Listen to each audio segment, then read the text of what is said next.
So I want you to picture the room for a second. Either one. Oh, I already know where this is going. Right. The fluorescent lights have that that barely perceptible low-frequency buzz going The on. worst. Yeah. And you are an RBT sitting in a clinic room that feels like just a few degrees too warm. And you have been given one primary directive for the next 60 minutes. You have to track a client's continuous humming. Just an hour of staring. Exactly. So you are locked in. I mean, you are watching the client, you are listening to the pitch, the cadence of the humming, you've got your data sheet ready, you're maintaining proximity, you are completely in the zone. The ultimate professional. Right. But then, 45 minutes into this hour-long observation, biology just betrays you. Oh, no. You feel that unmistakable, completely undeniable tickle in the back of your sinus cavity. The sneeze. The sneeze. You fight it for a second, but I mean, it's useless. So you look away for exactly 3 seconds to sneeze into your elbow, grab a tissue from the desk, whatever. And during those 3 seconds, your eyes were completely off the client. You're completely blind to the behavior. Right. And your auditory processing was just temporarily hijacked by the physical force of your own sneeze. So the immediate aftermath, it isn't relief. It's just sheer cold panic. That is the worst feeling. It really is. The thought just crashes over you like, did I just corrupt the integrity of this entire hour of data because my body did something it is biologically required to do? It is honestly the universal nightmare scenario for anyone who actually cares about the scientific validity of their clinical work. It's terrifying. It is, because when you are operating under the assumption that perfection is required, a simple sneeze feels like a catastrophic failure. Right, like you just ruined everything. Exactly. You feel like you've completely undermined the behavioral intervention plan simply because you are subjected to, the fundamental constraints of human physiology. Which is crazy when you say it out loud. It is, because the reality of cognitive science and just human performance in general tells us that sustained, unbroken vigilance is functionally impossible. It just can't be done. Right. The human brain is simply not wired to process a single, continuous stream of sensory input without micro-interruptions or attentional drifts or, quite frankly, basic biological needs. Which, honestly, that takes a massive weight off the shoulders of everyone listening, I think. Absolutely. We are not robots. And the science of applied behavior analysis doesn't expect us to be. No, it doesn't. Because if we're trying to run like a naturalistic teaching session, we are constantly shifting our attention anyway. I mean, we are rearranging the physical environment. We're scanning for safety hazards. You're delivering praise. Delivering praise, yeah. Manipulating a token economy, trying to anticipate what the client is going to do next, to demand 100% continuous, unbroken observation while simultaneously running a dynamic therapy session. It's impossible. It is a recipe for complete practitioner burnout. And that biological and cognitive reality is precisely why the field developed a robust, scientifically validated alternative. Which is exactly what we're getting into today. Right. We don't just throw our hands up and say, well, data collection is too hard, let's just guess. Please don't do that. Never do that. Instead, the science offers us discontinuous measurement. It is basically the methodological lifeline that allows practitioners to breathe, to blink, to actually interact with the human being sitting across from them. All while gathering data that is actually useful. Exactly. Data that possesses enough integrity for a behavior analyst to make critical, life-altering clinical decisions. This is the perfect entry point for the deep dive we're getting into today. So, welcome to Behavioral Intelligence con Mara Sanchez, powered by Amethyst Therapy Services. We are so glad you're here. We are. And if you've been following along with us, you know this deep dive is a crucial, foundational block in our complete RBT task list series. It's a big one today. It is.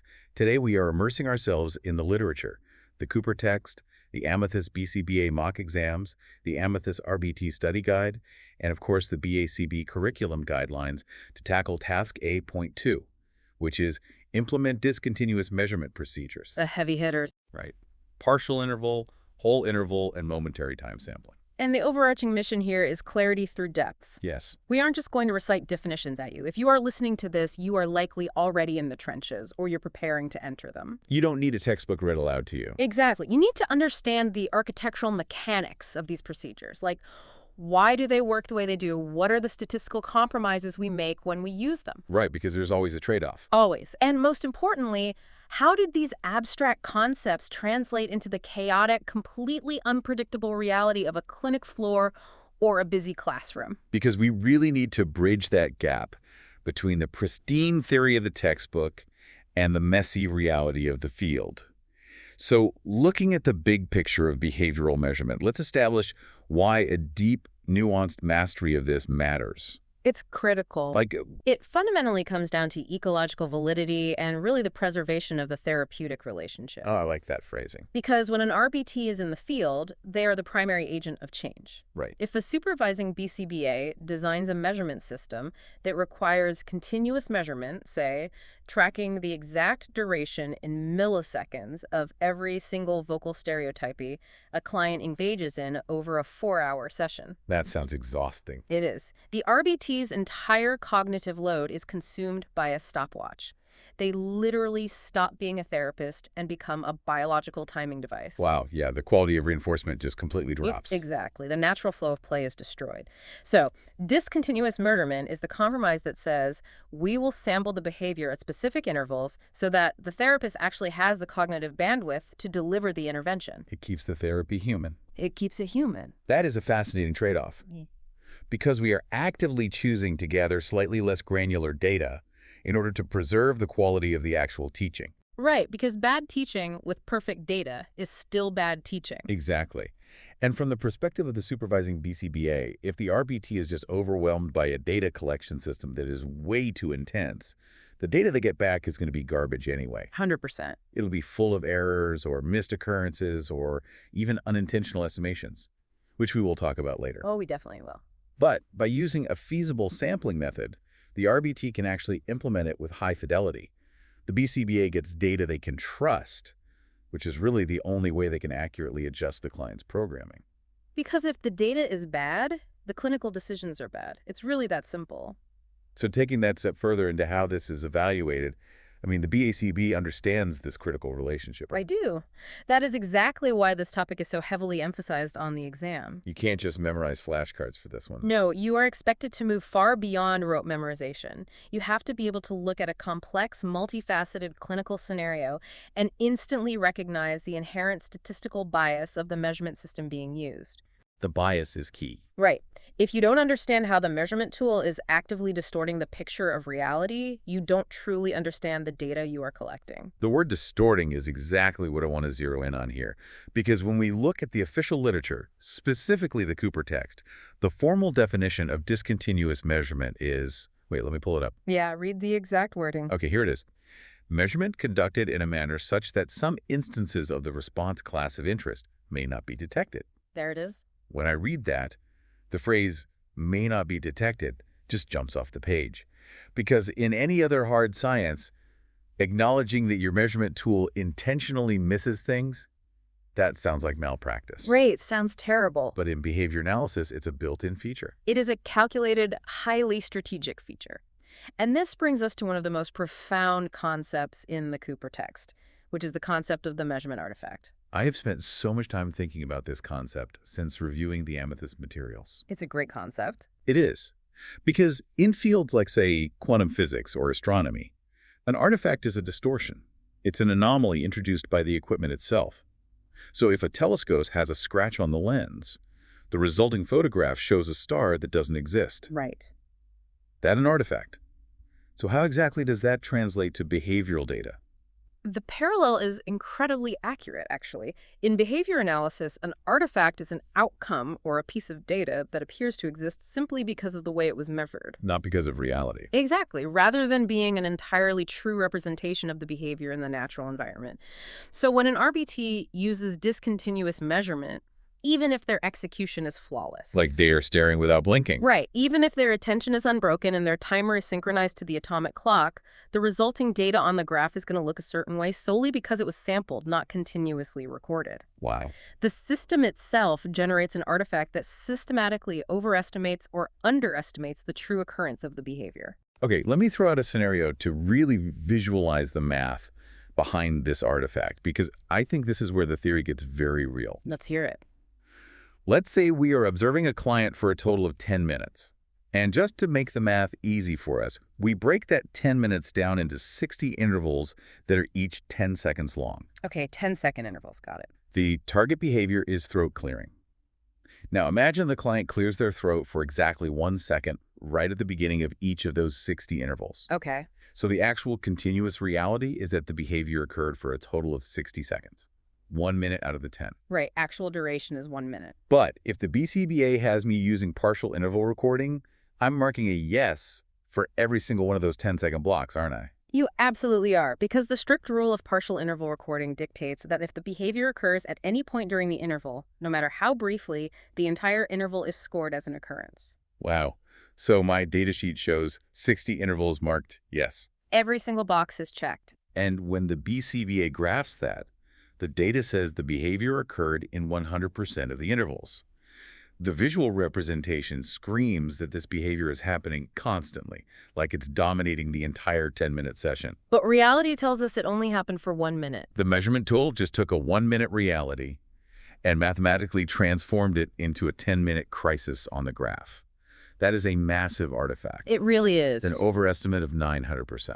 And this is exactly why we cannot simply treat data as unquestionable truth without considering the method of collection. We have to know the context of the tool. Exactly. When we acknowledge this artifact, the immediate question often is, well, why would a BCBA intentionally choose a tool that creates such a massive overestimate? Right, if we know it distorts reality, why use it at all? The answer has to be tied to clinical sensitivity. Oh, that makes sense. Yeah. If continuous measurement is the gold standard, but impossible for the RBT to execute while running the session, we have to choose an artifact that actually serves our clinical goal. Okay, so if I am dealing with a behavior that I desperately want to decrease, let's say it's something highly disruptive, like screaming in a classroom. Yeah. I want my measurement tool to be hypersensitive. Exactly. You want it to catch every single brief instance. Right. I'd rather the graph overestimate the problem than underestimate it and trick us into thinking the intervention is working when it isn't. Precisely. We leverage the known artifact to our advantage. That's so smart. The BCBA accounts for this overestimation when they analyze the trend lines over weeks and months. As long as the RBT implements the procedure with absolute consistency, the artifact remains stable. So the trend is what matters. Right. The BCBA can still see if the overall behavior is trending up or down, but this requires you, the listener, the RBT in the field, to intimately understand the mechanics of the big three interval methods. So let's break down those mechanics, step by step, starting with the rule sets. We've established that all time sampling requires a timing device to segment the total observation period into brief, equal intervals. Let's start with the one we just mathematically dissected, partial interval recording, or PIR. The fundamental rule is that you score the interval if the behavior happens at any point. Any point at all. Whether it happens at second 1, second 5, or second 9. Doesn't matter. Doesn't matter whether it lasts for a millisecond or for 9.9 seconds. Whether it happens once or it happens 4 distinct times within that single 10-second block. Your only job is to answer a binary question. Exactly. Did the behavior occur at all during this specific window of time? If yes, you score the interval and you essentially stop caring about that target behavior until the next interval begins. Which perfectly explains why it overestimates total duration. You just mark it and move on. Right. Now, let's flip the script and look at the second of the big three whole interval recording, or WIR. The mechanical rule here changes the entire landscape of the data. Whole interval recording is mercilessly strict. Merciless is a good word for it. It really is. The rule dictates that you only score the interval. You only mark that yes if the target behavior occurs continuously throughout the entire duration of the interval. The entire time. From the exact moment the timer starts to the exact millisecond the timer ends, the behavior must be happening. So if my interval is 10 seconds long and the client engages in the behavior for 9.5 seconds, but they pause to take a breath right before the timer chimes. You must score it as a NO. A completely blank interval. Yes. The interval is not scored as an occurrence because the behavior did not persist for the whole interval. The psychological toll of that on the observer is fascinating. Oh, it's brutal. I can imagine. You watch a client engage in an amazing positive behavior for almost the entire time, but because of a split-second pause, you have to give them a 0 for that block. It hurts to mark it as a 0. It really does. Yeah. So if partial interval creates an artifact of overestimation, whole interval creates an artifact of severe underestimation. So You could have a client engaging in a behavior for 80% of a session, but if they take a quick break in every single interval, your graph will show 0% occurrence. Which is exactly why whole interval recording pushes the data down. It inherently underestimates the true occurrence, and just as we leverage the overestimation of PIR for behaviors we want to decrease, we leverage the underestimation of WIR for behaviors we want to increase. That makes perfect sense. Because if I am trying to teach a client to sustain their attention on, like, a vocational task, I want to be absolutely undeniably certain they are building true endurance. You don't want false confidence. Exactly. By using a tool that underestimates, I set the bar incredibly high. If the WIR graph shows that on-task behavior is increasing, I know for an absolute fact that the client is exhibiting massive, sustained improvements. Right, because the measurement tool is actively working against showing false progress. It forces clinical rigor. It really does. It prevents us from prematurely celebrating a skill that hasn't actually generalized into sustained functional endurance. Okay, so that leaves us with the third major method, which operates on an entirely different philosophy of sampling, momentary time sampling, or MTS. The wild card. It always felt like the wild card to me when I was first studying the Cooper text, because the rule here completely ignores duration within the interval. Completely ignores it. The rule is you score the interval, yay guess, only if the behavior is occurring at the exact, precise moment the interval ends. When the timer goes off, you just take a snapshot. You are completely liberated from observing the target behavior during the actual interval itself. Which is so freeing. It is. If the interval is 2 minutes long, you do not care what the client is doing for 1 minute and 59 seconds. They could be doing backflips. Literally anything. The only thing that matters is the behavior occurring at the split second the timer vibrates. So the artifact here is interesting because the amethyst materials point out that MTS can technically overestimate or underestimate, depending on just, the random alignment of the behavior and the timer. Right, it's subject to chance. But broadly speaking, if the intervals are relatively short, it is considered the most unbiased estimate of the three. It doesn't mathematically force the data up or down the way PIR and WIR do. No, it doesn't. It provides a fairly balanced ecological estimate. But the true power of momentary time sampling isn't just its lack of directional bias. It's the cognitive load, isn't it? Exactly. It's the massive reduction in the practitioner's cognitive load. It is the only discontinuous method that explicitly gives the observer permission to look away and do other things during the interval. I think we need a robust analogy to really cement the visual differences between these three rules. Analogies are the best way to learn this. I agree. So let's completely step out of the clinical environment for a minute. Imagine we are tasked with collecting data on a professional basketball game.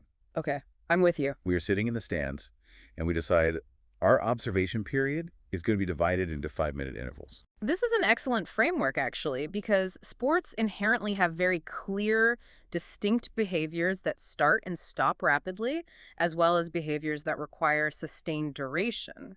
Exactly. So let's look at partial interval recording first. If we are applying the PIR rule to our 5-minute intervals, the target behavior we are tracking is the referee blowing their whistle. Okay, the whistle. The question we have to answer is, did the whistle blow at any point during this 5-minute block? Oh. Now, in a basketball game, a referee might blow the whistle for a split second to call a travel, or they might blow it repeatedly during a massive argument on the court. It does not matter. Nope.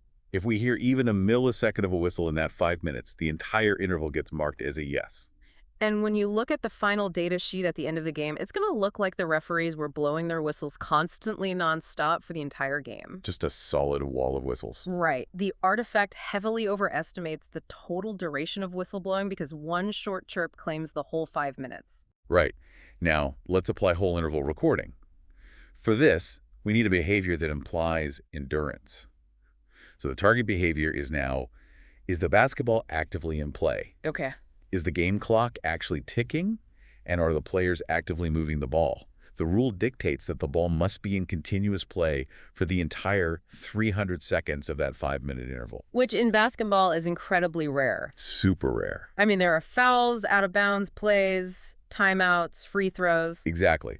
The game could be incredibly fast-paced and exhausting for the players, but if the ball rolls out of bounds for 2 seconds at the 4-minute mark of our interval, that entire 5-minute block is scored as a NO. the data sheet is going to be just a sea of zeros. Totally flat. The artifact will make it look like nobody played basketball today, severely underestimating the actual amount of active gameplay. Which perfectly illustrates why whole interval is so conservative.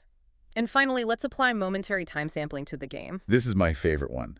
For MTS, the beauty is that you don't even have to stay in your seat. You can leave? You can.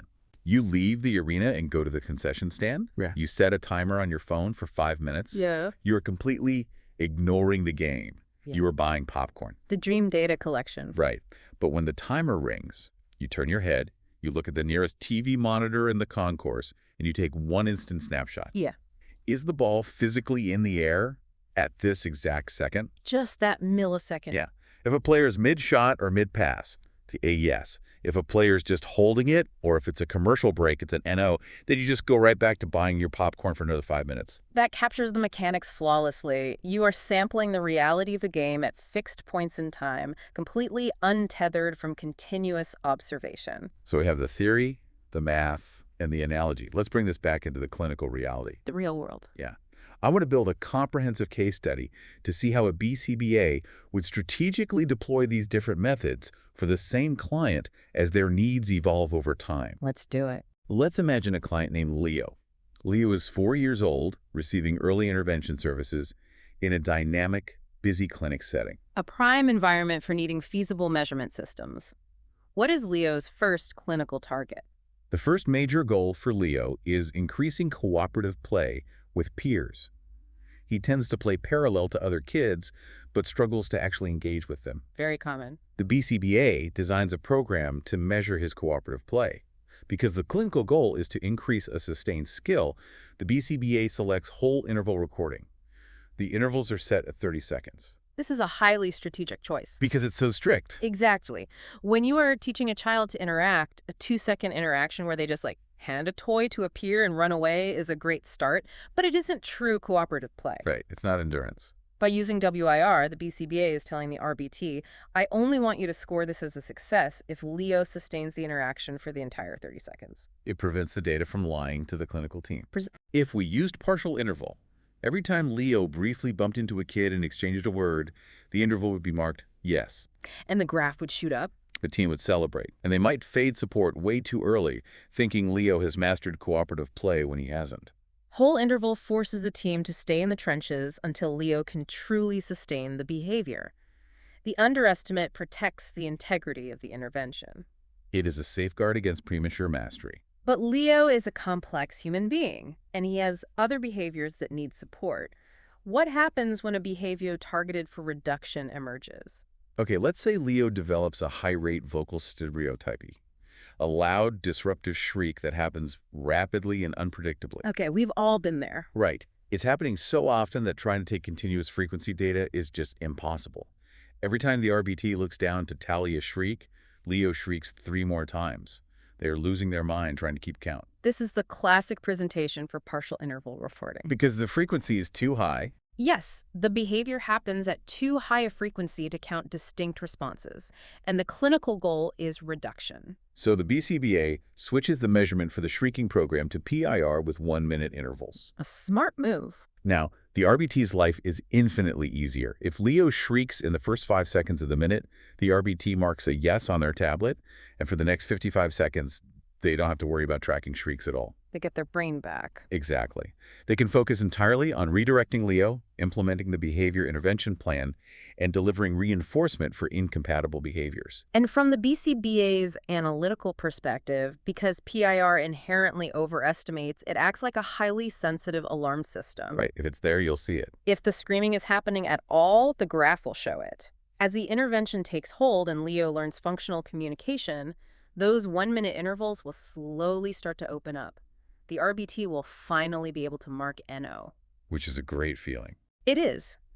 Seeing the trend line go down on a PIR graph gives the team high confidence that the behavior is genuinely fading from the environment because the measurement tool is designed to capture even the slightest presence of it. So we have WIR building endurance for play, and PIR acting as a sensitive alarm for the shrieking. What's next for Leo? Fast forward a few years. Leo is now in a mainstream second-grade classroom. He has 1-to-1 RBT shadowing him, but the environment is incredibly chaotic. Mainstream classrooms always are. The teacher is giving group instructions, kids are moving around, and the RBT also needs to help manage the overall classroom flow so Leo isn't isolated. The new target behavior is on-task behavior, specifically looking at the teacher or the assigned worksheet. This is the textbook environment for momentary time sampling. Oh, absolutely. The RBT cannot stare at Leo continuously without socially stigmatizing him. And without failing to support the natural classroom environment. Right. The BCBA implements MTS with 3-minute intervals. The RBT puts a small, vibrating motivator in their pocket. For 2 minutes and 59 seconds, the RBT is walking around, helping the teacher hand out papers, and allowing Leo to experience natural classroom contingencies. Doing their actual job. Yes. But when the motivator vibrates silently against their leg, they glance at Leo for 1 second. Is he looking at his math sheet? Yes or no? They tap their data sheet and go right back to helping the classroom. It is really the only ethically and practically viable way to collect data in a highly integrated environment like that. The artifact is minimal, the cognitive load is low, and the ecological validity of the data remains totally intact. Following Leo's journey really highlights the strategic elegance of these methods. It does. But, as with any powerful tool, they can be deeply misused if the practitioner doesn't understand the underlying philosophy. Misused is putting it lightly sometimes. Right. The Amethyst mock exams have a whole section dedicated to the critical errors RBTs make in the field.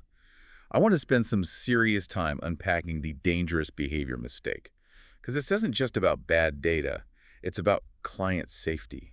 It is arguably the most critical clinical error an RBT can make regarding measurement. The scenario typically looks like this, right? A client engages in severe, dangerous, but highly infrequent behavior. Let's say it's a severe form of self-injurious behavior, or SIB, like forceful headbanging against a hard surface. Okay, yeah. And it might only happen once every 2 weeks, but when it does, it causes tissue damage and requires immediate crisis intervention. Exactly. I was looking at a mock exam question that mirrored this exact situation. The scenario described an RBT who was exhausted from tracking this infrequent behavior continuously. They decide independently to switch to momentary time sampling with 10-minute intervals.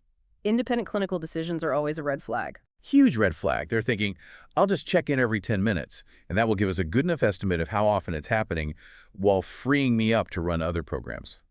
When we view that decision through the lens of statistics and probability, it is absolutely terrifying. It really is. If a severe dangerous behavior only occurs for a total of 10 seconds every 2 weeks, the statistical probability of that behavior aligning perfectly with the exact moment the 10-minute timer goes off is astronomically low. You are mathematically guaranteed to miss it. Exactly.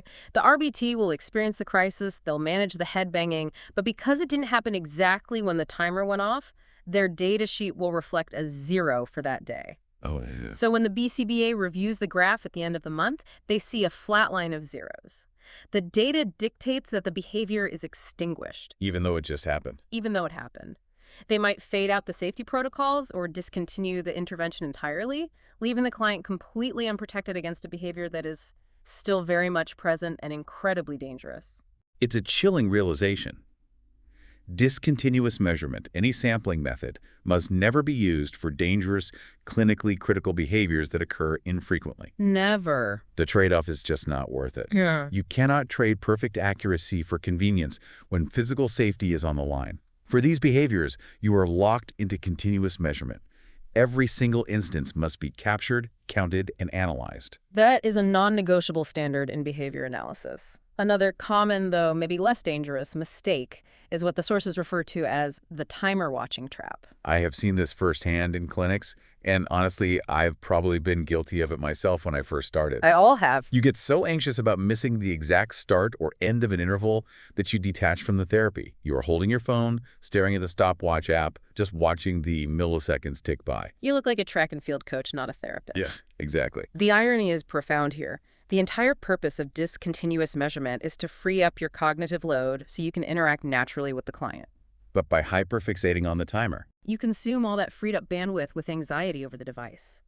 You miss the client's subtle communicative bids, you fail to deliver reinforcement immediately, and the therapeutic rapport completely breaks down. the Cooper text and the Amethyst guides are very clear on the solution here. You have to externalize the cognitive load of the timer. Externalize it. You use technology that prompts you auditorily or tactilely. A vibrating watch, a motivator in your pocket, or an app that delivers a subtle beep through a Bluetooth earpiece. The technology tracks the time, you track the human being. It's all about maintaining the locus of control. The environment should dictate your behavior, not a screen in your hand. When you use tactile prompts, your eyes stay up, you remain present. So true. Let's pivot to how this knowledge is actually tested. I was reviewing the Amethyst mock exams last night, and there were several scenarios that really forced me to stop and think through the mechanics we've been discussing. They write good questions. They really do. I want to pack a few of these because the way the exam writers craft these distractors is brilliant. They absolutely prey on surface-level memorization. The BACB exams do not reward rote memorization. They reward conceptual fluency. Let's hear one of the scenarios you are wrestling with. Okay, here's one that looks simple, but requires you to really understand the artifact. The question essentially asks, which recording method inherently guarantees an overestimation of the frequency of a problem behavior? Okay, classic question. When I first looked at the options, my brain immediately jumped to continuous frequency counting. Because if you count every single one, the number is going to be high, right? Well, that's a classic cognitive trap. Frequency counting is a continuous measure. It doesn't overestimate or underestimate. It simply reflects the exact literal reality. Right. If you count 50 behaviors happen. There is no artifact. Right. And once I realized that, I had to look at the sampling methods. The answer, of course, is partial interval recording. But thinking through why is the key. Exactly. It guarantees an overestimate because the mathematical rule, a single brief instance validating the entire interval, forces the data to represent more time than the behavior actually consumed. Yes. If a behavior happens for 1 second in a 1-hour interval, PIR claims the behavior occupied the entire hour. It's a built-in mathematical exaggeration. Exactly. The exam requires you to connect the operational definition to its statistical consequence. What was another scenario that stood out? There was a great one about a consultant reviewing a colleague's data. The scenario stated that the colleague was measuring high-rate stereotypy, and they scored each 10-second interval as containing stereotypy if even one brief instance occurred at any point. Well, that's a good one. The question asked which method was being used, and it gave options like duration recording, whole interval, partial interval, and momentary time sampling. This is a test of identifying the defining parameters within a narrative. And the phrase that gives it away instantly is, if even one brief instance occurred at any point. That is the DNA of partial interval recording. Unmistakable. It doesn't matter what the behavior is or how long the interval is. If the rule is any point, it's PIR. And if that same scenario had said, the colleague scored the interval only if the stereotypy did not stop for the entire 10 seconds, you would immediately know it was a whole interval. Right. The exam writers will bury the rule in a paragraph of clinical context. You have to extract the underlying mechanic. There was also a scenario that touched on our discussion of ecological validity. It described a teacher trying to track on-task behavior while managing a highly active classroom where continuous observation was impossible. Sounds familiar. Right. The question asked for the best fit method that would provide a relatively unbiased estimate. This scenario is testing your ability to match the clinical environment to the cognitive demands of the measurement system. Right. If the teacher uses whole interval, they still have to watch the student for the entire interval to ensure the behavior doesn't break. If they use partial, they still have to watch until the behavior happens. Both require significant sustained attention. Momentary time sampling is the only method that explicitly gives the teacher permission to look away for 99% of the interval. It fits the environmental constraint perfectly. It solves the practitioner's dilemma while maintaining data integrity. It really does. Now, I know the mock exams also test the mathematical application of these concepts, particularly regarding inter-observer agreement, or IOA. Did you run into any of those calculations? I did, and I have to admit, math questions always make my heart rate spike a little bit. You're not alone in that. There was a scenario where two observers are simultaneously collecting interval data on the same client to see if they are actually seeing the same things. Observer A scores a yes in 9 out of 10 total intervals. Observer B scores a yes in 7 of those same intervals. Okay, got the numbers. The scenario notes that they specifically agreed on the occurrence or non-occurrence in 7 of the intervals. The question asks you to calculate the interval IOA percentage. IOA is critical because it tells us if our operational definition is actually working, or if our observers are just guessing. How did you work through the calculation? Well, once I calmed down and remembered the basic formula for exact interval agreement, it was straightforward. You aren't looking at the total number of yes scores, right? Correct. You are looking strictly at the intervals where they matched perfectly. Which the scenario gave me. They agreed in 7 intervals. So you take the number of agreed intervals and divide it by the total number of intervals observed. So 7 divided by 10. Exactly. That gives you 0.70, which translates to a 70% inter-observer agreement. Which, clinically speaking, is usually considered below the acceptable threshold of 80%. Right, it's not a great score. That 70% tells the BCBA that the RBTs need retraining, or the definition of the behavior is too vague.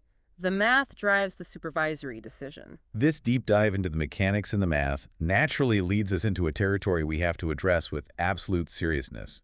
It is time for our ethics minute. The most important minute. Because understanding how to collect data is useless if you don't possess the ethical fortitude to collect it honestly. The BACB Ethics Code and the RBT Ethics Code are the foundational bedrock of everything we do. Without data integrity, applied behavior analysis ceases to be a science and becomes mere subjective opinion. I want to explore a scenario from the Amethyst Study Guide because it is so profoundly relatable, and honestly, that's what makes it dangerous. Relatable mistakes are the easiest ones to make. Exactly. So you are an RBT, you are having an absolutely chaotic session, the client is dysregulated, the environment is unpredictable, and you are doing everything you can just to maintain safety and rapport. We've all had those days. The session ends, the client leaves, and you sit down to finalize your notes. Yeah. You look at your data sheet and your stomach just drops. Mm-hmm. You realize that during the final 15 minutes of the session, the most chaotic part, you completely forgot to run your interval timer. Oh, wow. The data sheet is just blank for those last 15 minutes. It is a terrible feeling. You feel like you failed the client and you failed your supervisor. Exactly. And the internal monologue starts negotiating with you. You think, I was here, I lived through those 15 minutes, I know the client was engaging in the behavior heavily. If I leave this blank, my BCBA is going to be upset, the graph is going to have a gap, and it'll look like I wasn't doing my job. The temptation is huge. So you think, I'll just quickly fill in the boxes based on my general memory. It's close enough. The ethical question is this ever acceptable? The answer is an unequivocal, absolute no. No gray area. Zero gray area. The Amethyst materials and the ethical codes are rigid on this for a reason. Altering, omitting, or retroactively estimating data, regardless of how noble your intentions are or how confident you are in your memory, is data fraud, period. Even if you're 99% sure you know what happened. Even then, because human memory, particularly in states of high physiological arousal and stress, is incredibly fallible, we are incredibly prone to confirmation bias. That makes sense. If we felt stressed, we will remember the problem behavior happening far more frequently than it actually did. If you backfill that data, you are taking a subjective, stressed memory and documenting it as an objective scientific fact. The downstream consequences of that are terrifying when you think about it. Yeah. If you estimate the data to make the graph look clean and stable, the BCBA looks at that graph and says, great, the intervention is working. And they continue a plan that might actually be failing. The client loses weeks or months of effective treatment because you were afraid of a blank space on a data sheet. And it escalates beyond clinical failure. It enters the realm of legal and professional liability. Because of billing. Yes. ABA services are heavily regulated and often billed to insurance providers or school districts based directly on the data collected. If you submit falsified or estimated data, you are engaging in fraudulent billing practices. Which is illegal. Highly illegal. It can cost you your certification, it can severely penalize the agency, and worst of all, it destroys the trust the family has placed in the science. The standard is simple, though I know it requires courage to execute. Never estimate data retroactively. If you missed it, you missed it. You missed it. You leave the boxes blank, you draw a line through it, and you communicate immediately with your supervising BCBA. You say, the last 15 minutes were a crisis situation. I prioritized safety and missed the data collection. A good supervisor will respect your honesty and clinical prioritization far more than a perfectly fabricated data sheet. Which brings up a secondary, but equally important ethical consideration, the scope of practice regarding measurement selection. The Amethyst Study Guide explicitly delineates the roles here. Right. We've spent this episode explaining why partial, whole, and momentary time sampling are used. But as an RBT, it is never your job to decide which one to use. Never. The BCBA evaluates the clinical goals, calculates the necessary statistical artifact, and designs the measurement system.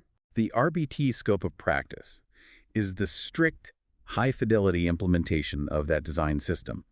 If you are in the field using whole interval recording, and you find it completely impossible to implement because the environment is too demanding, You cannot independently decide to switch to momentary time sampling just because you know it's easier. Even if you know intellectually that MTS would be a better fit for the chaotic classroom, changing it without authorization is practicing outside your scope. Exactly. Changing the measurement system changes the artifact.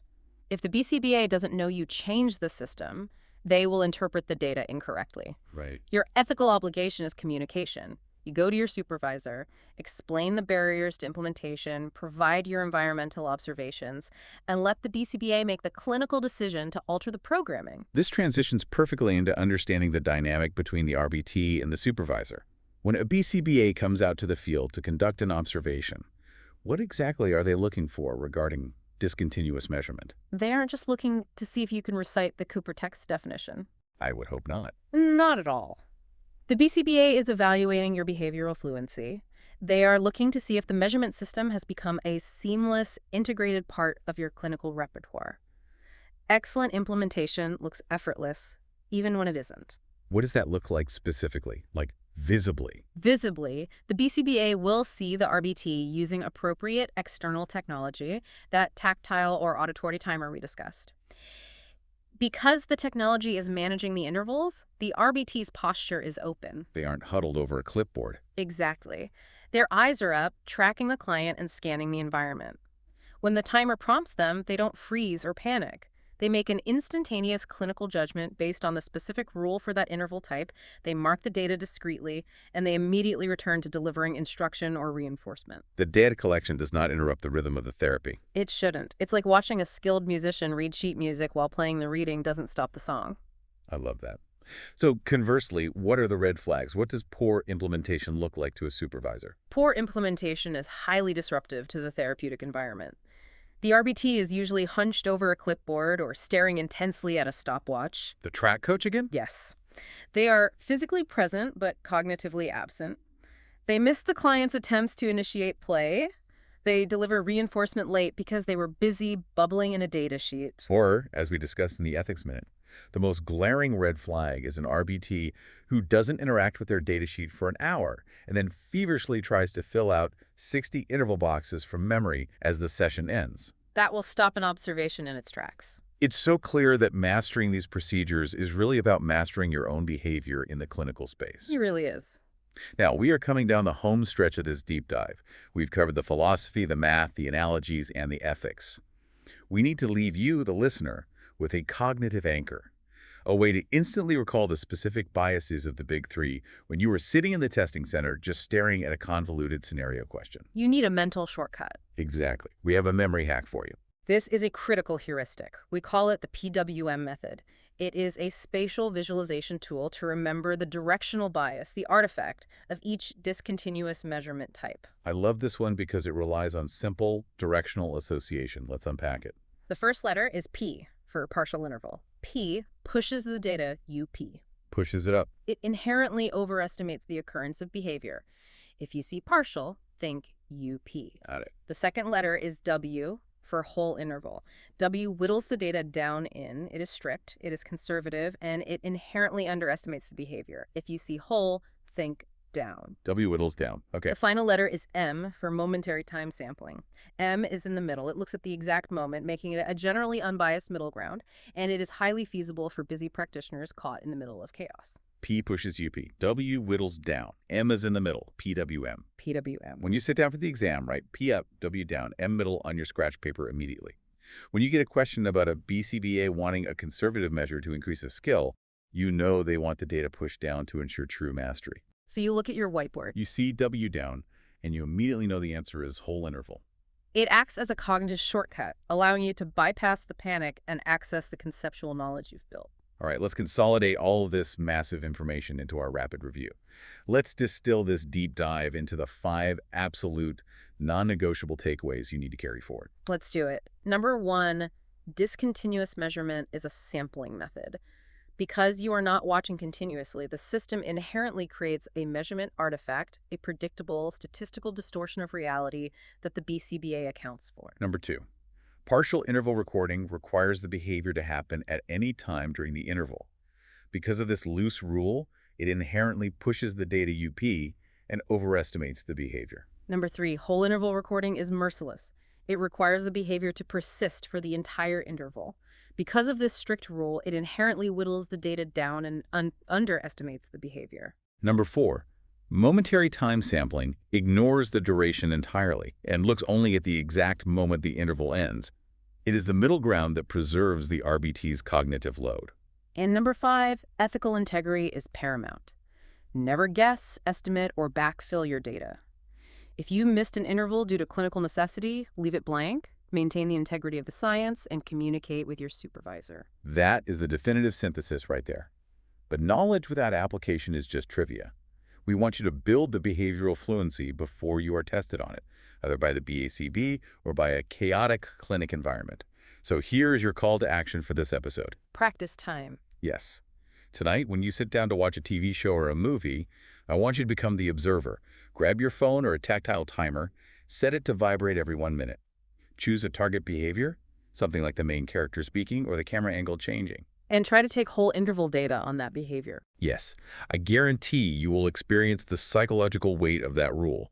You will watch a character deliver a brilliant 58-second monologue, but because they paused for 2 seconds to take a dramatic breath right before your timer goes off, You have to score it a 0. you will have to score that entire minute as a NO.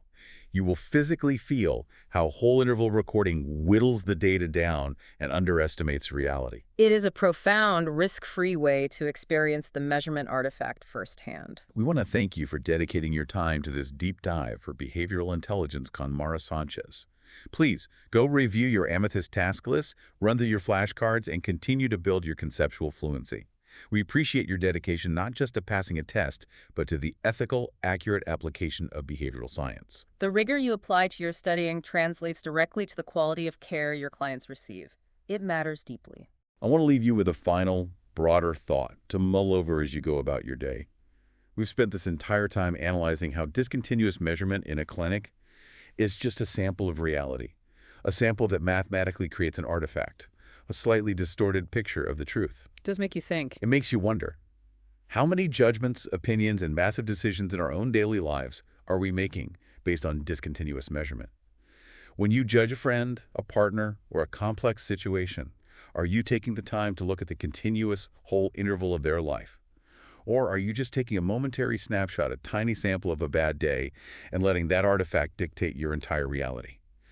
Think about the data you're collecting in your own life. Keep analyzing, keep asking the deep questions, and we will see you on the next deep dive.